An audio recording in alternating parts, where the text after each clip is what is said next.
CM योगी के ऐलान से मचा हड़कंप। मुसलमानों के मोहल्ले में बीजेपी का डेरा, भड़काऊ भाईजान पर कसा शिकंजा। कांग्रेस सपा की हो गई नाकेबंदी। नमस्कार, आप सभी का बहुत बहुत स्वागत है। आप देख रहे हैं स्पेशल स्टोरी। मैं हूं परवीन शेख।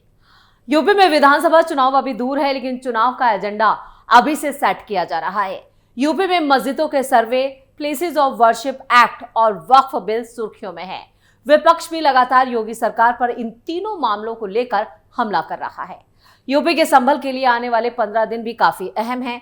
आने वाले 15 दिन में ही जामा मस्जिद की कमीशन रिपोर्ट जो है कोर्ट में पेश होगी, जिससे केस को नई दिशा मिल सकती है। वहीं बाहरी नेताओं के संभल में प्रवेश पर लगी रोक भी हट सकती है। उधर यूपी पुलिस पर 2700 बलवाइयों को गिरफ्तार करने और कानून व्यवस्था की जिम्मेदारी होगी। जामा मस्जिद और हरिहर मंदिर विवाद के चलते संभल में 19 और 24 नवंबर को जामा मस्जिद का कोर्ट कमीशन ने जो सर्वे किया था, सर्वे के दौरान ही जामा मस्जिद के पास भारी हिंसा हो गई थी और 29 नवंबर को कोर्ट कमिश्नर को कमीशन रिपोर्ट कोर्ट में पेश करनी थी। हिंसा की वजह से काम प्रभावित हुआ और इस वजह से कोर्ट कमिश्नर ने कोर्ट से 10 दिन का वक्त और ले लिया था। खराब स्वास्थ्य की वजह से कोर्ट कमिश्नर 9 दिसंबर को भी रिपोर्ट जमा नहीं कर सके। उन्होंने कोर्ट से 15 दिन का और वक्त मांगा, लेकिन इस केस में सुप्रीम कोर्ट के आदेश की वजह से कोर्ट ने कोई नया आदेश नहीं दिया। संभल का रुख कर सकते हैं विपक्षी नेता।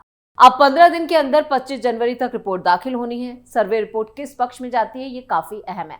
अगर मंदिर पक्ष में रिपोर्ट हुई तो केस को नई दिशा मिल सकती है। वहीं जिले में बाहरी नेताओं के आने पर रोक भी 10 दिसंबर को खत्म हो गई, जिसके बाद विपक्षी नेता फिर संभल का रुख कर सकते हैं। वहीं हिंसा मामले में दर्ज 11 केस की करीब 2700 दंगाइयों की गिरफ्तारी भी पुलिस की अहम जिम्मेदारी होगी।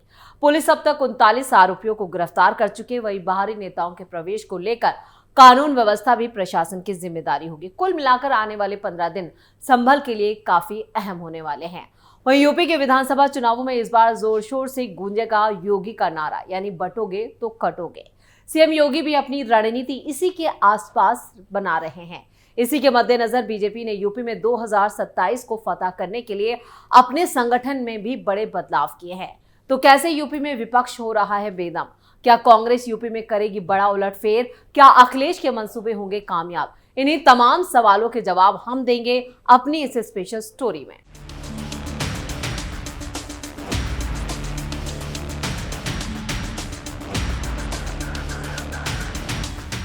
बीजेपी के पूर्व प्रदेश अध्यक्ष और पूर्व केंद्रीय मंत्री डॉक्टर महेंद्र पांडेय की माने तो बीजेपी के संगठनात्मक चुनाव में जो भी पदाधिकारी लगे हैं, उनकी भूमिका काफी खास होने वाली है, क्योंकि उन्हें कई ऐसी नई टीमों का गठन करना है जो कैडर की और उनमें ताजगी भरे, और उन्होंने बूथ और मंडल अध्यक्ष का सिलेक्शन संजीदगी से करने और संगठन चुनाव के लिए 1 महीने तक का वक्त देने की बात कही। डॉक्टर पांडेय ने कहा है कि जो बूथ और मंडल के पदाधिकारी इस वक्त बनाए जाएंगे, उनके ऊपर 2027 का मिशन फतह करने की बड़ी जिम्मेदारी होगी। इस संगठन में निष्ठा और समाज में प्रभावी पदाधिकारियों के हाथों में ही 2027 की कमान होगी और संगठन अपने मिशन को और भी साधेगा। गोरखपुर के महायोगी बाबा गंभीरनाथ प्रेक्षागृह में मंगलवार को गोरखपुर क्षेत्र की संगठनात्मक चुनाव को लेकर बीजेपी की बड़ी बैठक हुई, जिसमें गोरखपुर के सभी 12 जिलों के जिला अध्यक्ष, जिला प्रभारी, जिला चुनाव अधिकारी, मंडल चुनाव अधिकारी मौजूद रहे। बूथ और मंडल की कमेटी की बैठकों को संगठन का अहम पायदान बताते हुए चीफ गेस्ट बने पूर्व केंद्रीय मंत्री डॉक्टर महेंद्र पांडेय ने कहा, भाजपा अपने कर्मों के बल पर दुनिया में सबसे बड़ी पार्टी बन चुकी है। केंद्र में पीएम मोदी के नेतृत्व में पिछले 11 साल से भाजपा की सरकार है। प्रदेश का नेतृत्व पिछले 8 साल से योगी आदित्यनाथ कर रहे हैं। ऐसे में हम सभी को संगठन की ऐसी मजबूत नींव खड़ी करनी है, जिसके बूते भाजपा की विचारधारा अनंत काल तक देश का नेतृत्व करते हुए भारत को विकसित राष्ट्र बनाने का मार्ग प्रशस्त करे। इसी के साथ ही बीजेपी ने मंडल अध्यक्ष पद के निर्वाचन की प्रक्रिया को विस्तार से समझाते हुए जिला अध्यक्ष के पद का चुनाव भी 30 दिसंबर तक पूरा कर लेने का संकल्प दोहराया।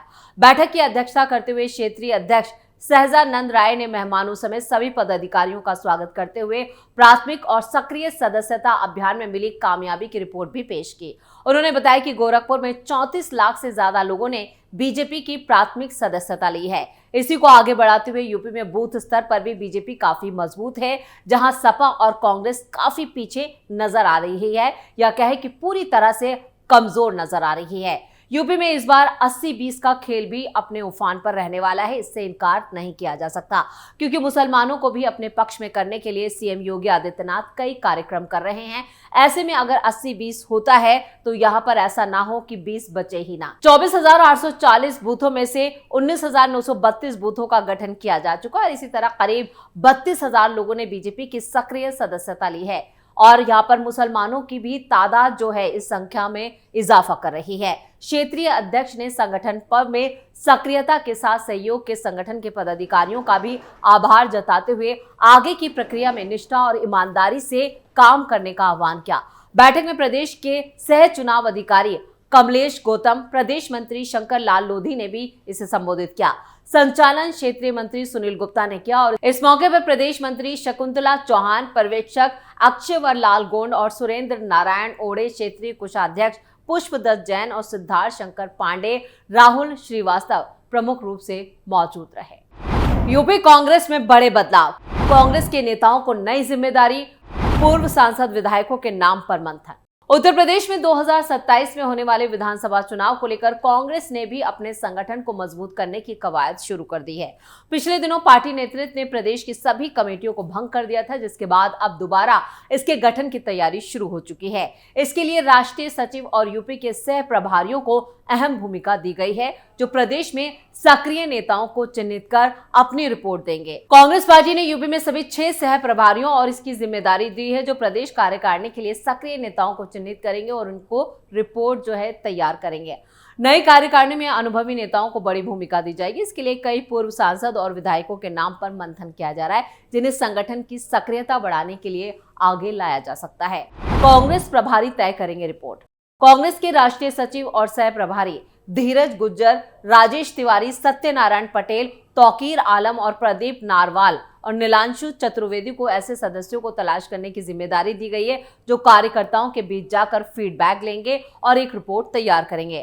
कांग्रेस पार्टी ने पूरे प्रदेश को 6 जोन में बांटा है, जिसके आधार पर अलग अलग जोन में सक्रिय कार्यकर्ताओं की रिपोर्ट तैयार की जाएगी और इसी रिपोर्ट के आधार पर ही पार्टी नई कमेटियों का गठन करेगी। कांग्रेस ने दिसंबर तक नई कार्यकारिणी के लिए पदाधिकारियों के चयन की प्रक्रिया को पूरा करने का लक्ष्य रखा है, जिसके तहत लोकसभा चुनाव के दौरान जो कार्यकर्ता पार्टी के विभिन्न कार्यक्रमों में सक्रिय रहे और अहम भूमिका निभाई, उन पर नजर रखी जा रही है। उन्हें कार्यकारिणी में मौका दिया जा सकता है। यूपी कांग्रेस कार्यकारिणी के गठन के बाद दूसरे चरण में जिला और शहर कमेटियों का गठन होगा और फिर इसके बाद ब्लॉक स्तर पर कमेटियों का गठन होगा। पार्टी इस बात का ध्यान रख रही है कि कमेटियों के गठन में विभिन्न वर्गों, जातियों और क्षेत्रीय समीकरणों का भी ध्यान रखा जाए। ऐसे लोगों को जिम्मेदारी दी जाएगी जिन्हें लेकर कोई विवाद ना हो, जो आपसी खींचतान को दूर रख सके। 2 लड़कों की दोस्ती खत्म। यूपी विधानसभा चुनाव से पहले ही 2 लड़कों की दोस्ती टूट चुकी है। दरअसल इंडी गठबंधन का नेतृत्व तृणमूल कांग्रेस की सुप्रीमो ममता बनर्जी को दिए जाने पर समाजवादी पार्टी को अब कोई ऐतराज नहीं है।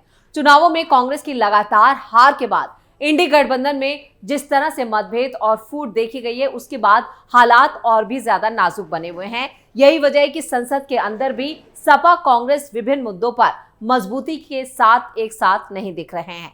सपा सदन के भीतर भी उसे भरोसे में ना लेने का अंदर खाने से आरोप लगाती रही है। समाजवादी पार्टी के नेताओं का कहना है कि संभल मामले में उसके सांसद पर मुकदमे दर्ज किए जाने का कांग्रेस ने उस तरह से विरोध नहीं किया जैसे उसे करना चाहिए था।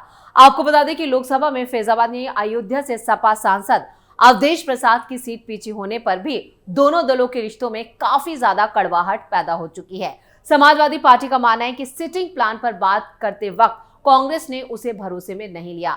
वहीं कांग्रेस का कहना है कि सदन में अडानी के मामले में उसे समाजवादी पार्टी का सहयोग नहीं मिला। रिश्तों में खटास का यही नतीजा है कि सपा के राष्ट्रीय उपाध्यक्ष किरणमय नंदा ने कहा है कि ममता बनर्जी सीनियर नेता हैं और पार्टी हाईकमान भी यही चाहता है कि इंडी गठबंधन की कमान अब यहां पर ममता बनर्जी को सौंप दी जाए। और समाजवादी पार्टी के प्रमुख महासचिव प्रोफेसर राम गोपाल भी कह चुके हैं कि वो राहुल गांधी को इंडी गठबंधन का नेता नहीं मानते हैं। इंडी गठबंधन की समन्वय समिति में शामिल समाजवादी पार्टी के एक नेता की बात माने तो यहाँ पर कांग्रेस गठबंधन को लेकर वो कभी गंभीर नहीं और उसके नेता के वक्त की सक्रियता जिस आधार पर बढ़ी है, उससे भी कई सवाल खड़े होते हैं। ऐसे में बेहतर होगा कि गठबंधन का नेतृत्व ममता बनर्जी खुद संभाले। बीजेपी को मात देने के लिए रणनीति के साथ जनता के बीच लगातार जुटे रहने की जरूरत है और इस काम में ममता बनर्जी बेहतर साबित हो सकती हैं। यानी कई ऐसे मुद्दे हैं जिनको लेकर इंडी गठबंधन में दरार जो है वो साफ तौर पर देखी जा रही है और जिस वक्त एकजुटता की जरूरत है उसी वक्त इंडी गठबंधन पूरी तरह से बिखरा हुआ नजर आ रहा है और इसका इम्पैक्ट जो है आने वाले यूपी के विधानसभा चुनाव पर भी पड़ेगा। यानी यहां पर चुनावों से पहले ही जो रणनीति बनाने का वक्त है, संगठन को मजबूत करने का वक्त है, उस वक्त ही राहुल गांधी और अखिलेश की राहें जुदा हो चुकी हैं। तो स्पेशल स्टोरी में इतना ही। वीडियो कैसा लगा कमेंट करके अपनी राय जरूर दें। वीडियो को लाइक करें, शेयर करें और कैपिटल टीवी को सब्सक्राइब जरूर करें। नमस्कार।